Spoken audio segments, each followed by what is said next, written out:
Okay, so again, sequence is a list of numbers. A series is when we add that list of numbers together. What I want to focus in on today is writing this. So we have what's called notation. Again, notation is how we write this out. So we're going to be getting used to the language and kind of the vocabulary that we're using. And first thing is, when the terms of a sequence are added together, the resulting expression is a series. A series can be finite or infinite. Do you guys remember what those two things mean? Finite is limited and infinite is it doesn't stop. Good. Finite is limited, meaning there's going to come to an end at some point. Infinite means that it goes on forever and ever. Can we find the sum of something that's infinite? No. No, it's just going to keep adding forever and ever. So when we're looking at the sums, we are going to be focusing in on our finite series. But when we are writing these, we can write both finite and infinite notation. So a finite series is going to be something like I said, 2, 4, 6, 8. Versus an infinite series, if I have something like 2, 4, 6, 8, ... that lets me know this is going to keep going on forever and ever. Remember, those 3 dots mean that this continues forever. Cool. How many terms do I have in that finite series? I've got 4 terms. I know that there's 4 because there's 1, 2, 3, 4. It stops at 8 because there's no ellipses or dots after that. And we can use what's called summation notation. This is fun to say because it rhymes, so say it with me. Summation notation. Summation notation. It's fun, right? Yeah. So what this is how we write this out as a math kind of term. What does it mean? What does a sum mean?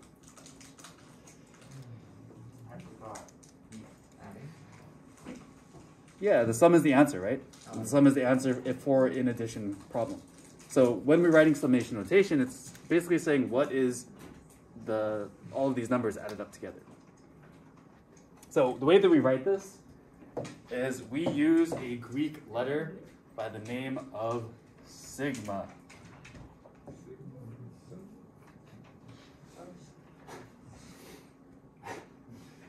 And sigma looks like this. It's like an E that's really pointy.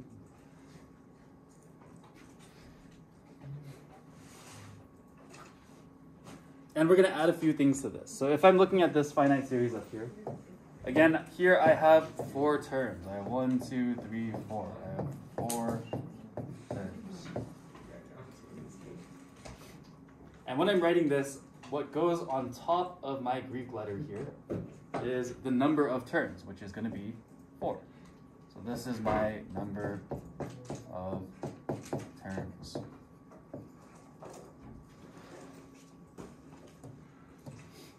To the right of my symbol, I'm going to write the rule here.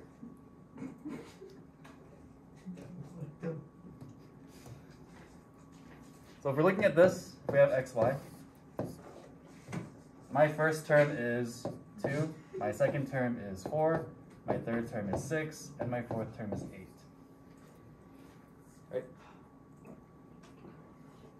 So how am I getting from x to y?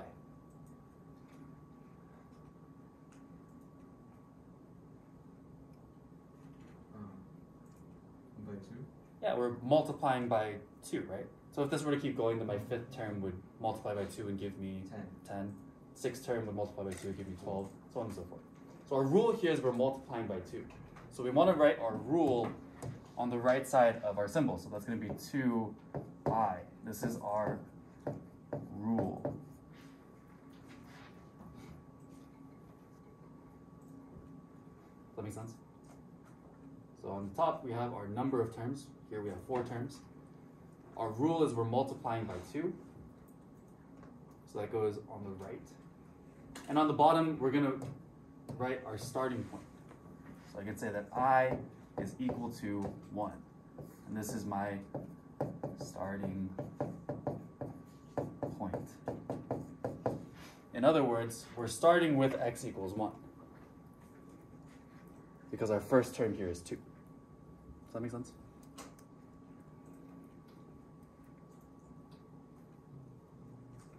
So when we're writing in summation notation, we want our symbol in the middle, we have the number of terms on top, our starting point on bottom, and then our rule on the right. Once we have those three things, it tells us everything we need to know about our sequence or series.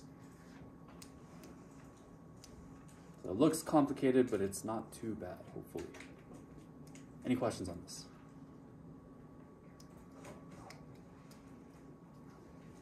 All right. We can write this for an infinite series as well, but it will look slightly different. What do you think will change if I write this for an infinite series? Think about it for a second, look to someone next to you and ask them, how would you write the infinite series summation notation?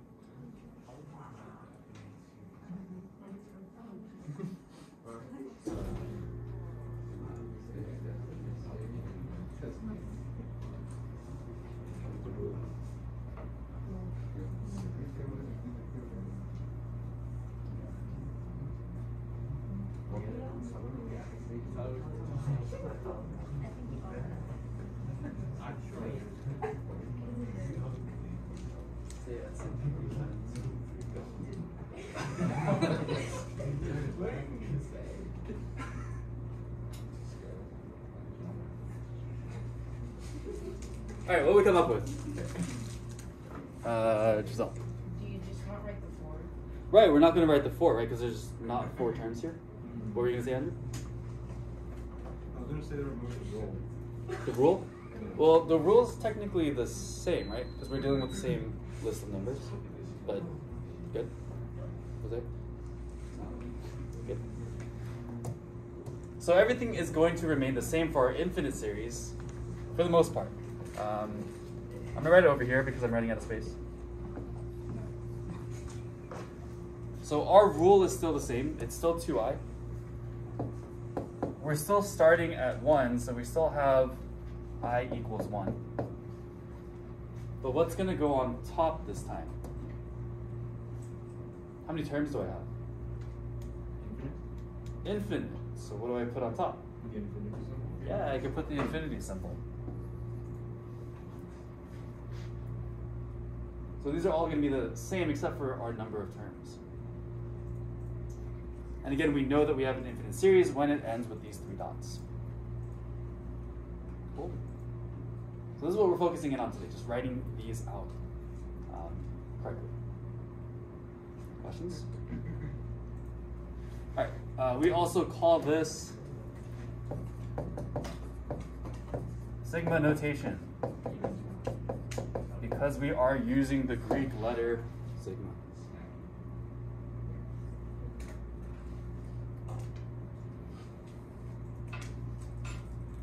So let's take a look at some examples. Take a look at example 3. Or do you guys need a little bit of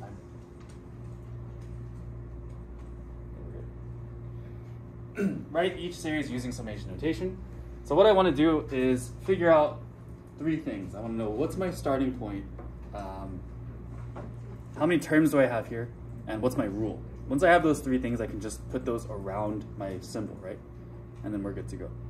So the best way to figure out what my rule is to write this as a table. So we have 1, 2, 3, 4. So we have 25, 50, 75. What would be next? 100. 100. So what's my rule here?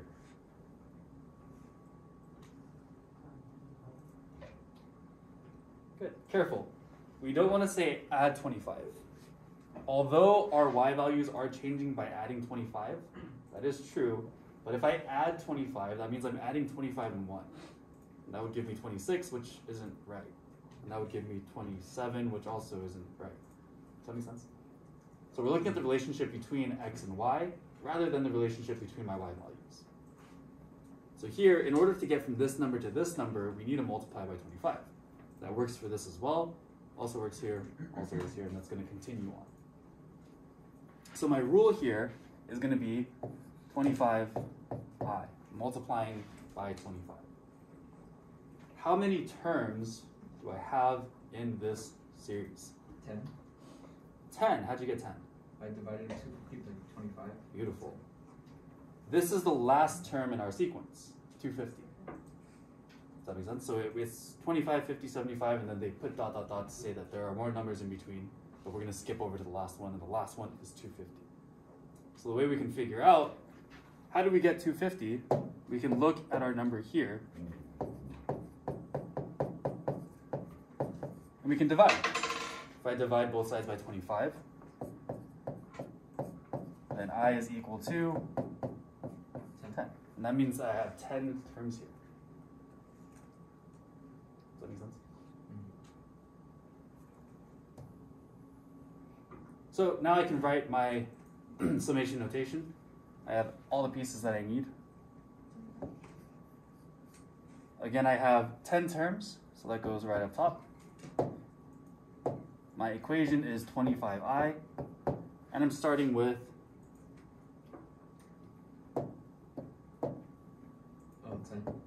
starting with 1. So I is equal to 1.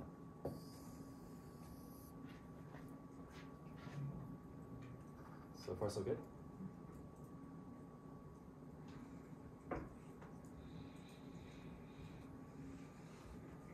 Cool. See if you guys can work through the second one on your own.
All right, looking around, it looks like most of you guys got this.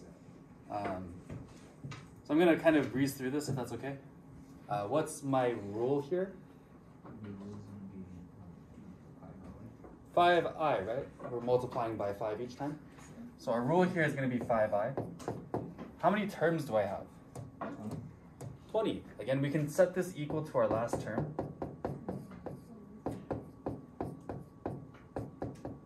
And this lets us know that we have 20 terms here.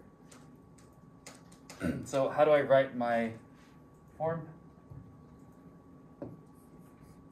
What goes on top? 20. My equation is 5i I equals 1. and I equals 1. 9 times out of 10, we're going to have I equals 1 in this bottom section here. There will be a handful of times where we deal with sequences that don't start with the first number, but we'll get to that in later. So for now, just remember that I is 1. Questions so far? Cool. So solving for these rules are pretty straightforward right now because we're just multiplying by a number. But some of these rules get a little bit messy and confusing. For example, if you look at the next one, our rule is this. Chances are we have to go through a bit of trial and error before we get to this actual rule. So instead of frustrating you guys, I'm going to give you the rule and just ask you guys to write it in the right form. Does that make sense? So using this, how can I write the summation notation of this series?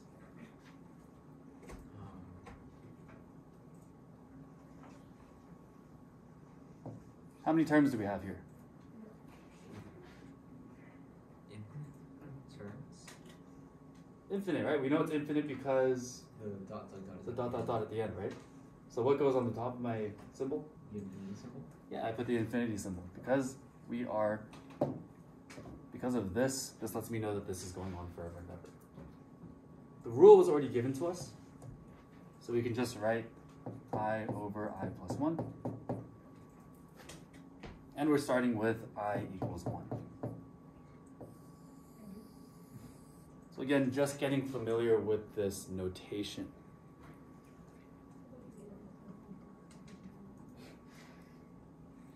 Go ahead and try to work through the last two on your own. So you guys have B and C.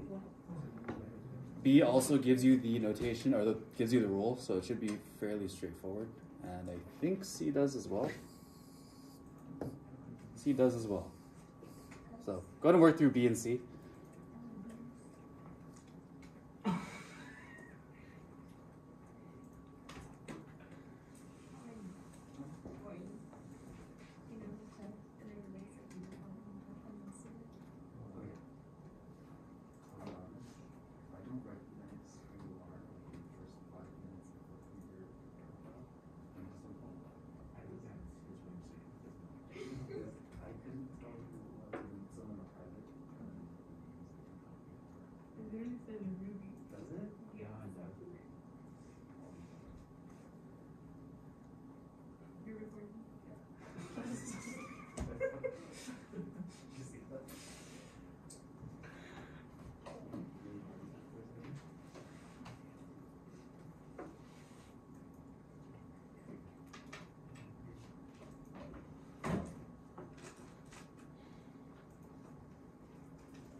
All right, I think this is pretty straightforward, yeah? I don't need to spend too much time on this.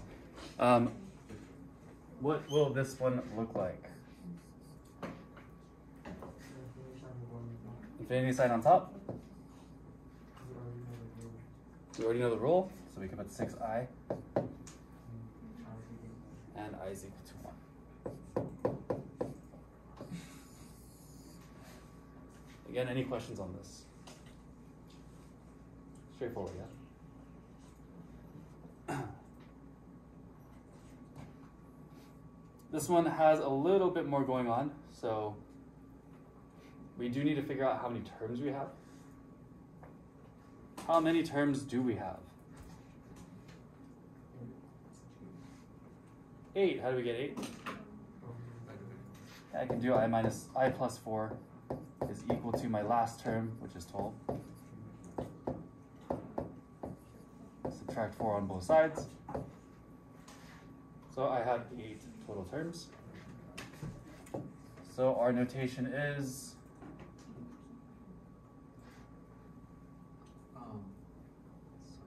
equals 8, or 8 on the top. 8 on top, I plus 4. And the bottom is I equals 1. So, for your homework today on big ideas, the rules are not given to you. You're supposed to solve for the rule on your own. But some of these get a little bit tricky because obviously with the ones that we did up here, it's pretty straightforward of we multiply by a number and that gives us our y value. Some of them though get a little bit tricky where we're adding, we're subtracting, we're multiplying, we're dividing, we're squaring and then adding, or we're doing some combination of things. So because of that, I don't want you guys to stress and get too frustrated off of this. So I am giving you guys the rules for your homework. You already done? They already did it. Oh. I didn't know you did that. Nice. You did this? That's good. That's good. These are hard. So if you do get stuck, the rules are here for you, but I do want you guys to at least try them on your own first, just to see if you can figure out what the rule is. But if you are getting stuck, they are available. So we'll stop here. Please write a summary, and you guys have a good 20 minutes to work on today's classwork. Yes.